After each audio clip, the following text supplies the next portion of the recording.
ہمیں ایک اصول کو سمجھنا ہے. ایک مسلمان کی حیثیت سے ہمارے پاس ایک حد ہوتی ہے، اسے شریعت کہتے ہیں.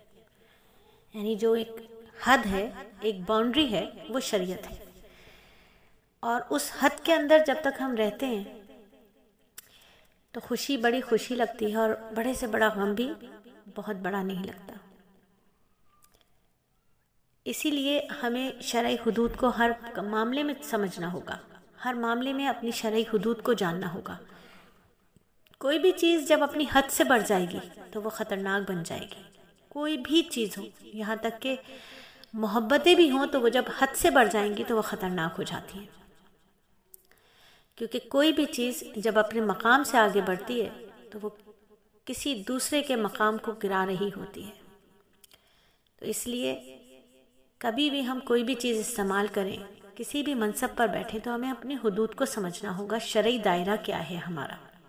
جیسے مثال کے طور پر میں ایک بیٹی ہوں، تو ایک بیٹی ہونے کی حیثیت سے میری حد کتنی ہے، ایک بیوی ہونے کی حیثیت میں میری حد کتنی ہے، ایک بہن ہونے کی حیثیت میں میری کیا حد ہے، ایک اللہ کی بندی ہونے میں میری کیا حد ہے. بس جب ہم نے یہ سمجھ لیا کہ ایک اللہ کی بندی ہونے میں میری حدود کیا ہیں، تو یقین جانیے کہ پھر زندگی بن جائے گی. کیونکہ زندگی آمد برائے بندگی، زندگی بے بندگی شرمندگی.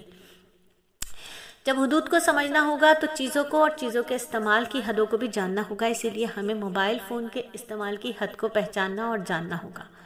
دیکھیے، موبائل فون غنیمت ہے یا مصیبت ہے؟ پہلے تو اس بات کو سمجھ لیجئے. آج یقین جانیے کہ اس وقت سلیس اکیڈمی میں 9,500 طالبات کا کراؤڈ ہے، اور مجھے ہر روز کم و بیش، میں یہ نہیں کہتی کہ 9,500 کی 9,500 طالبات مجھ سے ٹچ میں رہتی ہوں گی، 4,500 بھی نہیں رہتی ہوں گی ڈیلی بیسس پر. چلیے مان لیتے ہیں کہ 2,500 بھی نہیں رہتی ہوں گی ڈیلی بیسس پر مجھ سے ٹچ میں، لیکن کم از کم 250 طالبات تو ڈیلی بیسس پر مجھ سے ٹچ میں رہتی ہوں گی نا. ان 250 کا کہنا یہ ہے کہ ہمارے گھر میں اس موبائل فون کی وجہ سے فساد ہی فساد ہے.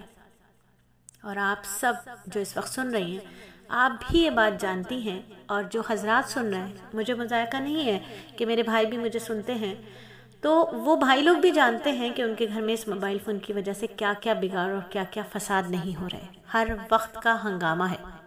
تو اس کا مطلب یہ ہوا کہ یہ غنیمت، یہ نعمت کبھی کبھی نہیں بلکہ اکثر و بیشتر مصیبت ہی بنی رہتی ہے. سب سے بڑی مثال، چھوڑیے اس بات کو بھی کہ بچہ کھانا کھاتا ہے اس موبائل کے بغیر یا نہیں کھاتا، اس بات کو بھی چھوڑیے کہ بچیاں اس پر ڈرامے دیکھ رہی ہیں، گانے سن رہی ہیں، سب کو چھوڑ دیجئے. جب آپ ایک موبائل فون لے کر گھر سے باہر نکلتے ہیں، مہنگا موبائل فون ہاتھ میں ہوتا ہے، تو دل حلق میں ہی اٹکا رہتا ہے کہ کہاں سے کوئی سنیچر آئے گا اور آپ کے موبائل فون کو چھین لے گا. آپ کو اپنی جان کا خطرہ ہے. اعمال بھی غارت، جان کا بھی ہر وقت خطرہ. بندگی بھی نہیں ہو رہی، اور انسان انسانیت کے پیرائے سے بھی نیچے گرتا چلا جا رہا ہے. تو جس طرح ایک چھری ہے، اس کا کام ہے کاٹنا. چھری کا کام ہے کاٹنا. وہ پھل بھی کاٹے گی، سبزی بھی کاٹے گی، اس سے کبھی کبھی گوشت بھی کاٹا جاتا ہے. گھر میں ہم خواتین اس سے گوشت کاٹتی ہیں، قصائی اس سے ہر وقت گوشت کاٹتا ہے، اور اسی چھری سے آپریشن بھی کرتے ہیں ڈاکٹر.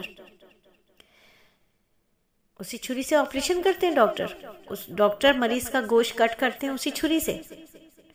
لیکن یہ تمام کام تو اس کے فائدے والے ہیں نا. اور نقصان دہ اگر یہ ہو جائے، یہ قتل کر دے کسی کو گھاؤ دے دے، تو کیا ہوگا؟ نقصان دہ بھی ہے. ایک ہی چھری کہیں نقصان کر رہی ہے اور کہیں فائدہ دے رہی ہے. تو انسان، دیکھیے، انسان جب بنے گا، انسان کا انسان بننا جو ہے نا، وہ باطل کی اصلاح پر ہے. باطن کی ہر وقت اصلاح ضروری ہے. باطن جو ہمارا اندر ہے، اس کی اصلاح کی ہر وقت ضرورت ہے، اور یہی سب سے مقدم ہے، تاکہ انسان جو ہے نا، وہ چھری ہو یا موبائل ہو یا مال و دولت ہو یا کوئی بھی نعمت ہو، اس کو صحیح طریقے سے استعمال کر سکے. جب باطن کی اصلاح ہو جائے گی، اور جو کہ سب سے مقدم کام بھی ہے، پھر کیا ہوگا؟ ہم ہر چیز کے استعمال کو اچھی طرح سے جان لیں گے کہ ہمیں اس کا استعمال کیسے کرنا ہے. ہمیں ہمیشہ یاد رکھنا چاہیے کہ ہمارا دین اسلام جو ہے، وہ مادی ترقی کی مخالفت نہیں کرتا. علم حاصل کریں، عصری علوم حاصل کریں، فنون حاصل کریں. اسلام کبھی بھی مادی ترقی کا مخالف نہیں ہے، بلکہ ہر اس نئی چیز کی حوصلہ افزائی کرتا ہے اسلام جو انسان کی مادی اور روحانی ترقی کے لیے معاون ثابت ہوتی ہے۔ دیکھیے نا، ایک وقت وہ تھا جب قرآن پاک ہاتھ سے لکھے جاتے تھے، پھر پریس آیا، قرآن پاک چھپنے لگے، ترقی کی انسان نے۔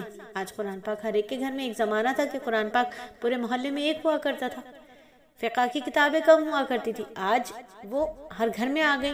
لیکن اس کی حد سے بڑھتی ہوئی تعداد نے کیا کیا، آپ اور میں خود اچھی طرح سے جانتے ہیں، یعنی جب چیز حد سے بڑھی تو کیا ہوا، وہ نقصان دہ ہو گئی، اس کا ادب احترام جاتا رہا۔